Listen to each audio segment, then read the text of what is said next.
ಚಿಕ್ಕಮಗಳೂರು ಜಿಲ್ಲೆಗೆ ಕಾಂಗ್ರೆಸ್ ಸರ್ಕಾರ 12 ಕೋಟಿ ಬರ ಪರಿಹಾರ ಹಣ ಘೋಷಣೆ ಮಾಡಿದೆ. ಜಿಲ್ಲೆಯ ರೈತರಿಗೆ ತಲಾ 847 ರೂಪಾಯಿ ಕಾಂಗ್ರೆಸ್ ಸರ್ಕಾರ ನೀಡಿದಂತಿದೆ ಎಂದು ಮಾಜಿ ಸಚಿವ ಡಿಎನ್ ಜೀವರಾಜ್ ಹೇಳಿದ್ದಾರೆ.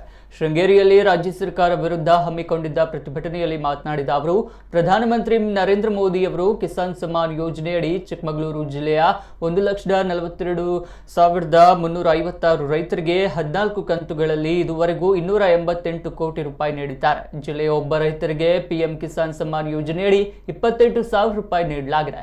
ದೀಪಾವಳಿಯ ಸಮಯದಲ್ಲಿ 15ನೇ ಕಂತಿನ ಹಣವನ್ನು ರೈತರ ಖಾತೆಗಳಿಗೆ ಜಮಾ ಮಾಡಲು ನಿರ್ಧರಿಸಲಾಗಿದೆ. ಇದು ರಾಜ್ಯ ಸರ್ಕಾರಕ್ಕೂ ಹಾಗೂ ಕೇಂದ್ರ ಸರ್ಕಾರಕ್ಕೂ ಇರುವ ವ್ಯತ್ಯಾಸ ಎಂದರು.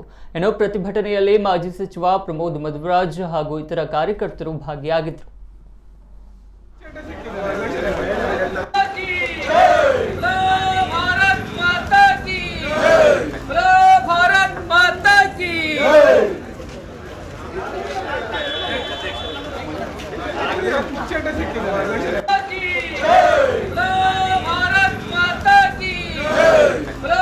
ಅಂದ್ರೆ ಮಕ್ಕಳು ಶಾಲೆಗೆ ಹೋದ್ರೆ ಎಕ್ಸಾಮಿಗೆ ತಾಳಿ ತೆಗಿ ಕಿವಿ ಬೆಂಡಲೆ ತೆಗಿ ಅಂತಾರೆ.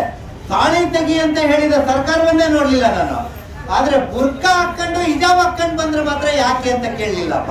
ಅದರೊಳಗಡೆ ಏನಿದ್ರು ನಡೀತದೆ, ಆದ್ರೆ ತಾಳಿ ಮಾತ್ರ ಇರಂಗಿಲ್ಲ ನೋಡ್ರಿ. ಸರ್ಕಾರಕ್ಕೆ ತಾಳಿ ಇರಂಗಿಲ್ಲ, ಕುಂಕುಮ ಇರಂಗಿಲ್ಲ, ಕೇಸರಿ ಇರಂಗಿಲ್ಲ, ಕಾಲುಂಗುರ ಇರಂಗಿಲ್ಲ.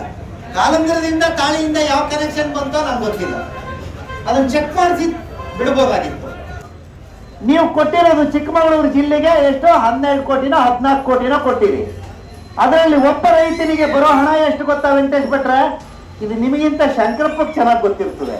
842 ರೂಪಾಯಿ ಒಬ್ಬ ರೈತನಿಗೆ ಬರ್ತದೆ. 842 ರೂಪಾಯಿ.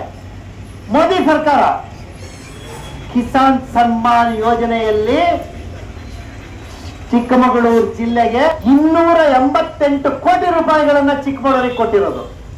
ನೀವು ಕೊಟ್ಟಿದ್ದೆಷ್ಟು? 12 ಕೋಟಿ. ಎಷ್ಟು ಬರ್ತದೆ? 842. ಇಲ್ಲೆಷ್ಟು?